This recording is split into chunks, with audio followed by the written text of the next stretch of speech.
from Suspiria. You can hide from Suspiria. But you cannot escape. Suspiria.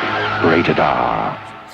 Welcome to episode number 4 of Constriction Pictures. If this is your first time listening, we are a horror movie podcast specializing in talking about horror movies from the 60s, 70s, and 80s, aka the sweet spot, and maybe a little bit beyond depending on the movie. Search Constriction Pictures on YouTube, but you're probably listening to us on YouTube, so forget that part. But please, if you like us, subscribe. Right now, we currently have 12 subscribers, so that's awesome. Thank you very much. Appreciate it.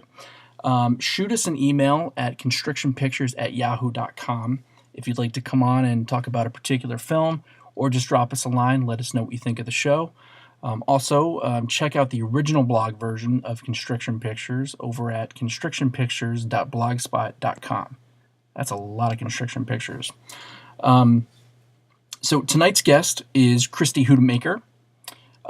She's actually part of the family, literally. It's my little cousin. So I'm glad to have you here, Christie. Thank you. Happy to be here. Yeah. All right. Now, you've been a horror fan for some time, right? And it kind of runs in our family, right? Exactly. Yes, definitely. Now, one thing that I noticed recently over on Instagram, you got something going on. You want to talk about that a little bit? Yeah. So I recently started my own Instagram page called Stranger Chicks. Nice. I'm a huge fan of Stranger Things, and I love the whole story and was kind of influenced by the amazing female characters in that show, and also in every other horror movie that I've enjoyed throughout my life. To create an Instagram that kind of talks about those wonderful female characters who are put in these crazy, terrible situations and just see where they go. So Right on. I love it. And definitely check that out. There's a lot of cool photos on there. What are your grand plans for that Instagram page? I don't know. Kind of just to have fun with it. I didn't really have anything huge in mind, but wanted to kind of pull some of that inspiration that I felt into something more solid. So excellent. Love it. All right, so tonight's movie is actually, would you say this is your favorite horror film? I would say so, yeah. Okay. How about a favorite movie of all time? Is it kind of in the running for that as well? Yes, I think so, yeah. Yeah, all right, great. So tonight we're talking about Dario Argento's 1977 classic Suspiria. I got to say that with more of a whisper like in the movie. Suspiria, So let's run down some facts right now. It was released on February 1st, 1977 in Italy. The U.S. had a release, from what I could tell, it was around August 12th, 1977.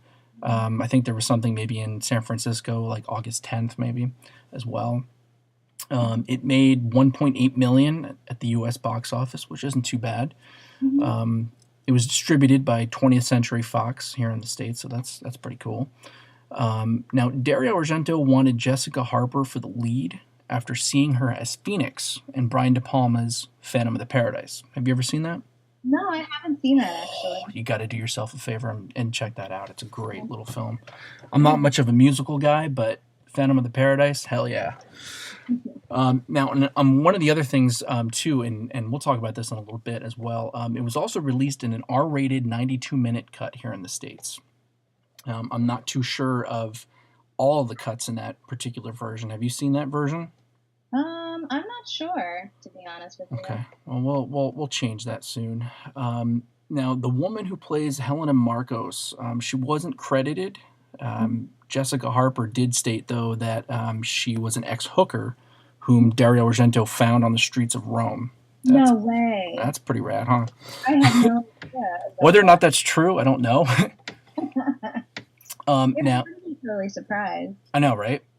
Now, co-writer Daria Nicolodi, her grandmother inspired the film with stories of herself fleeing from a German music academy under the belief that witchcraft was actually being practiced there in secret. Yeah, isn't that crazy?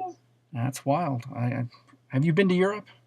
I have been to Greece actually, and Ireland. We went on a family trip years ago. That's right. That's wild. I got to get to Italy. Some friends of mine just went to Italy, and they went and visited Argento's store, Profondo Rosso.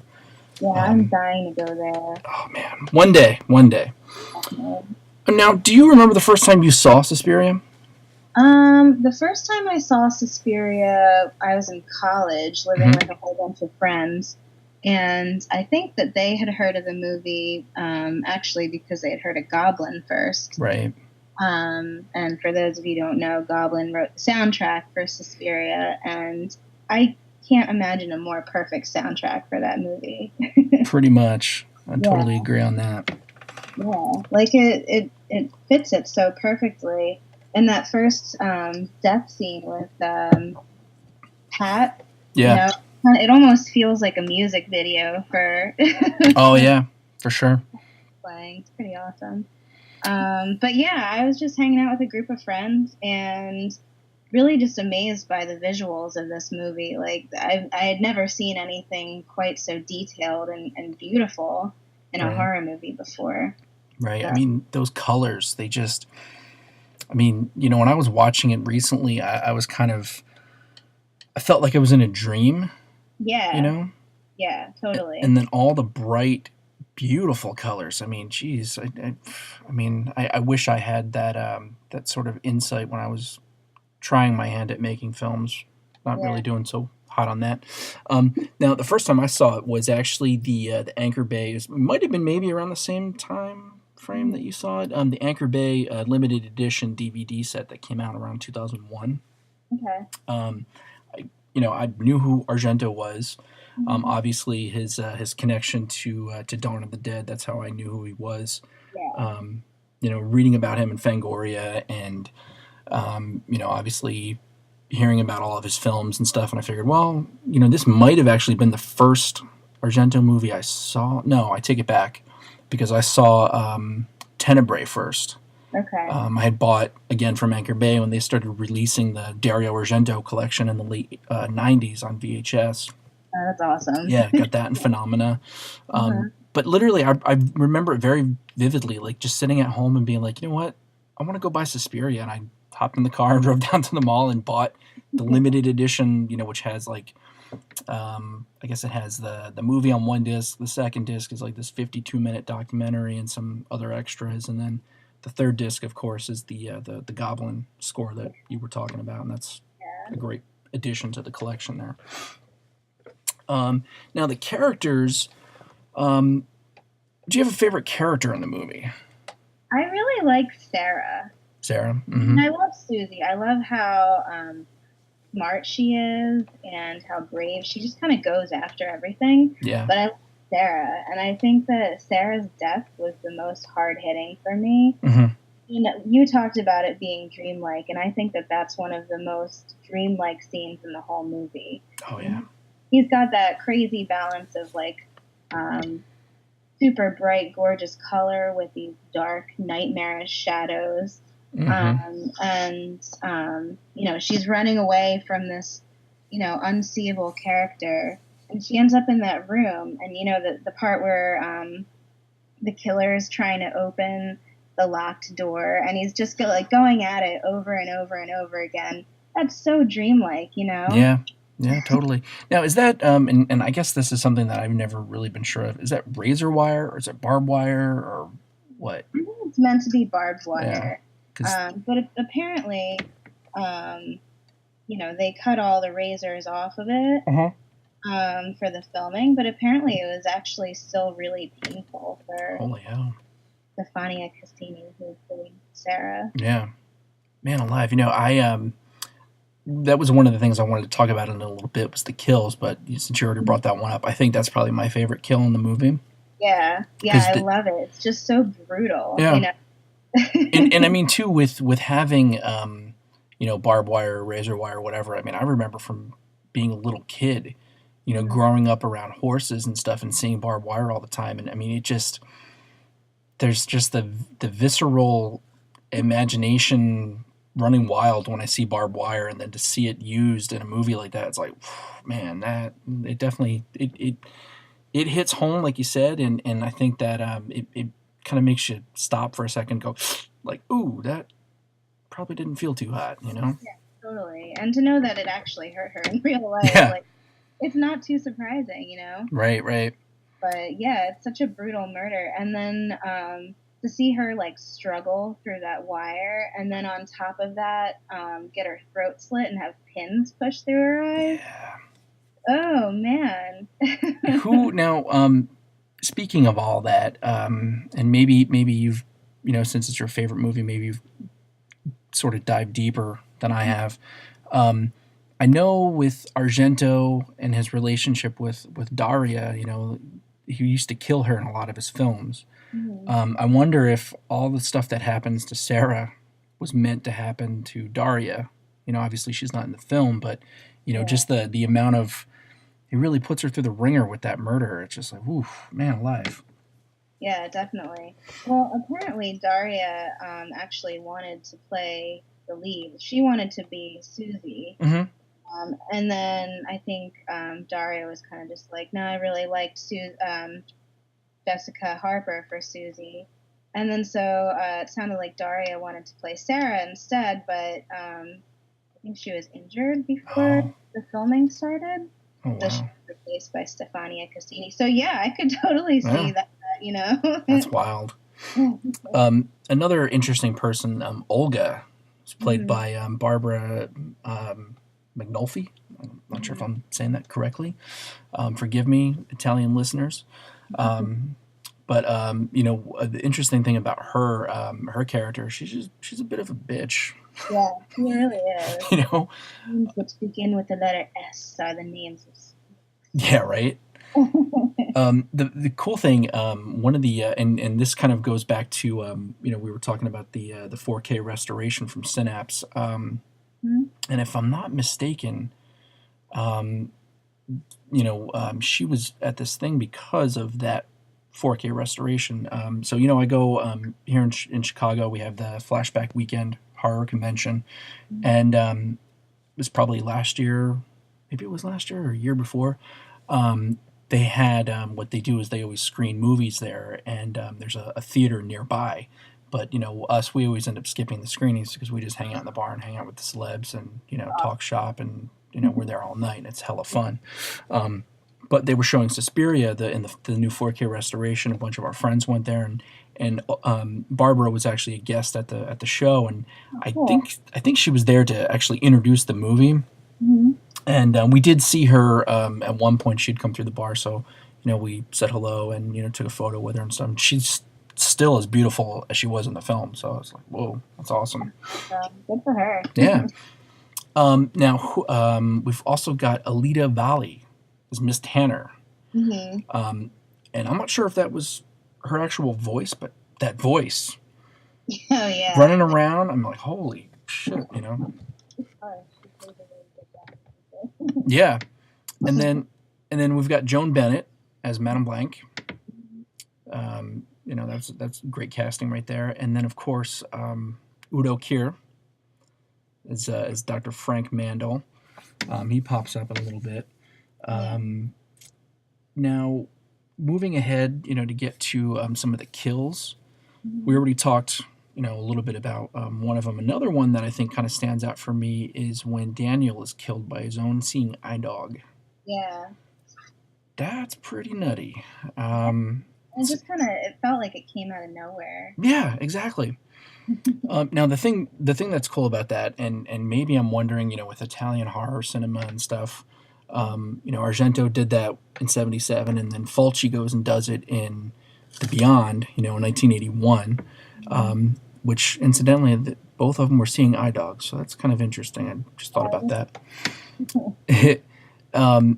Now, one of the things that I remember reading too, and maybe you can correct me on this, that whole sequence with the seeing eye dog and Daniel getting killed like that was filmed in Germany, right? Yeah. Okay, and that was like one of the actual like areas where like Hitler will hold court, right? Yeah, I read that too, That's actually. wild. It That is is. wild. Okay, so we already covered favorite kill, so we got that out of the way as well. Now, the 4K restoration that we were talking about, Mm. fill me in here. So you have it, but it's not technically due for release officially until next month. I do have it. I wasn't aware that it wasn't due for release, but I guess maybe this was the pre-release. Yeah. I got it from Synapse Films on their website. I saw that back in November they were planning on releasing it, and honestly, I did not have a Blu-ray player at the time. So I was like, I gotta have this, and got the pre-order in, and then got a Blu-ray player afterwards. So. Nice. I did the But same yeah, thing. it's incredible. I mean, the obviously the colors and the way it looks is a huge part of this movie, Mhm. and to see it in that restoration is just you notice things that you really never had noticed before Right. watching that. What sort of extras are on there? I honestly I have not checked out the special features Oh yet, wow. but it did come with the CD of the soundtrack. Nice. Yeah, I gotta get on that. You know, it's interesting too that you were saying like you see details that you've never seen before, and I imagine by the time you saw that, you'd probably seen the film. I mean, how many times do you think? Oh man, I don't know, like maybe 15, 20 times. Yeah, you lose count, right? Yeah. Excuse me. One of the things too that with the 4K restoration and seeing detail like that, like I was saying, the only sort of 4K full restoration that I've seen recently was the Night of the Living Dead one back in October. And of course, that for you guys out there, that just came out on Blu-ray last week, and I have to get my copy actually. But I mean, seriously, I had seen that film, a ton of times. Yeah. And shoddy looking, near bootleg versions, and then of course Elite did some really great remastering versions in the late '90s, early 2000s, and to me that was sort of the creme de la creme. But man, seeing that 4K of that, I mean, I was seeing my eyes got tired from constantly bouncing around every single shot trying to find new image, new stuff, new detail, new information that I literally had never noticed, and I can imagine that was like that with Suspiria for you as well. Yeah, totally. That's wild. All the little details that you never knew were there the whole time. Yeah, that's cool. That's cool. So now, would you call yourself a full on Dario Argento fan? I do love Dario Argento. I admittedly have not seen all of his movies yet, but yeah, he's one of my faves, I'd say. Nice. Which ones haven't you seen yet? No.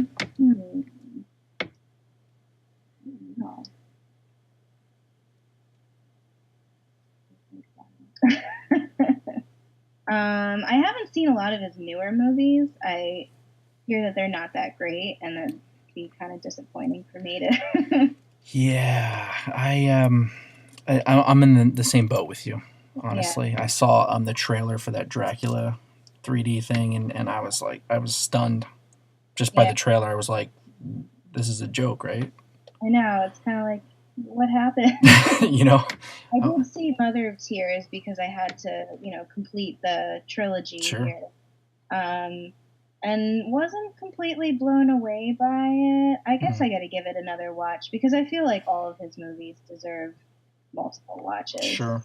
Get all those details in. Sure. But yeah, I don't know. It kind of lost me a few times while I was watching that movie. Really? But I do love Inferno. Tenebrae, obviously. Profondo Rosso. I have the soundtrack for that on vinyl, and it's nice. so yeah, that's a good one. Yeah, Inferno. It's interesting that you rally behind Inferno because I've put that thing on so many times literally at bedtime. I have my bedtime movies, and I always end up falling asleep. Yeah. And Definitely happened to me a number of times. okay, so I'm not the only one. All right, cool. And I Well, wanna I wanna there's so much dig. going on in that movie. What's that? There's so much going on I in that know. movie. I You know. know. I want to dive into it and fully appreciate it, but it's just like, man, that's really the only time I have to watch stuff. It's I know. I bedtime. do that all the time. I watch a lot of bedtime movies and Hmm. fall asleep, like halfway through. Right, right. Now, what do you think the lasting impression is with Suspiria?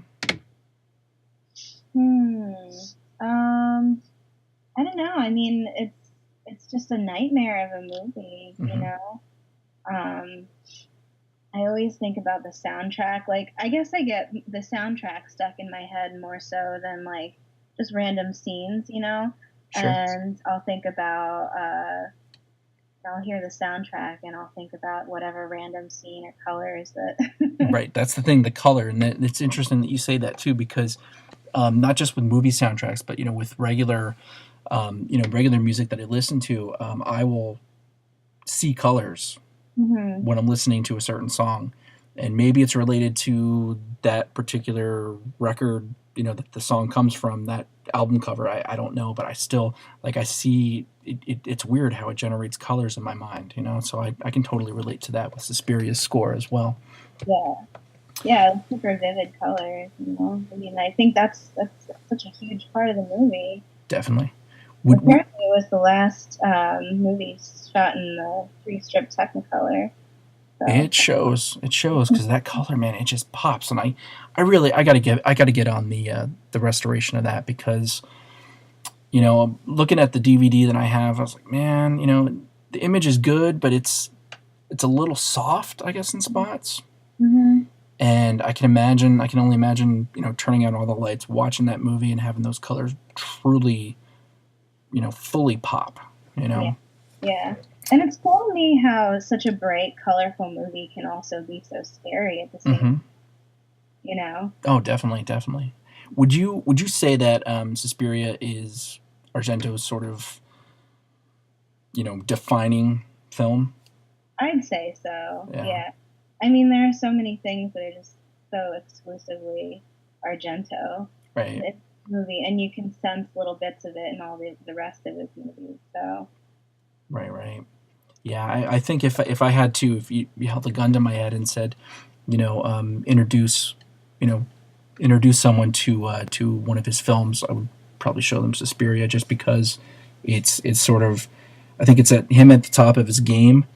hmm Not necessarily saying that any of his films immediately after it, Tenebrae and Phenomena and those kinds of films, are lesser than Suspiria, because they're not. I mean, they're just kind of in a different realm.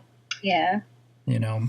hmm Oh, the other thing too. A little bit ago, I was talking about the R-rated cut. I recently found I guess it was a Fox movie channel airing of Suspiria, Oh, and it's the cool. R-rated. Supposedly, it's the R-rated cut. I quickly looked at it just to see, how, because I think they said originally in that first murder sequence with the stabbing, stabbing and literally stabbing in the heart. I Yeah. think there was a little bit trimmed from that, so Okay. I definitely got That to. scene is so brutal I know. with the close up of the heart being directly stabbed. Like, who Yeah, does that? only Dario. That's who. But yeah, I'll definitely get you a copy of that, and Yeah, that'd be send that awesome. your way, because I think you'll definitely enjoy that, because apparently that version is not on DVD. Oh, huh. And I remember actually, when I worked at the video store, we had, God, I don't remember what company had put it out, but we had a VHS tape of it, and it was pre Anchor Bay's release and all that stuff. So I Uh-huh. imagine that was probably that, unfortunately cropped, to full frame version of Suspiria. But yeah. All right then. Well, is there anything else you want to say about Dario? Um, I don't think so. I Mm? think Well, I think what we'll have to do, we'll have to have you come on and talk more Dario stuff, maybe some of his other films yeah, in a that'd be little good. bit. You know. Yeah, yeah, All right then. Well, this has been a lot of fun. yeah. That's been lots of fun. Thanks for Yeah. having me. Yeah. Thank you for coming on. I appreciate it. Yeah, anytime. All right. Thank you for listening to episode number 4 of Constriction Pictures. And until next time, see ya. It all seems so absurd, so fantastic.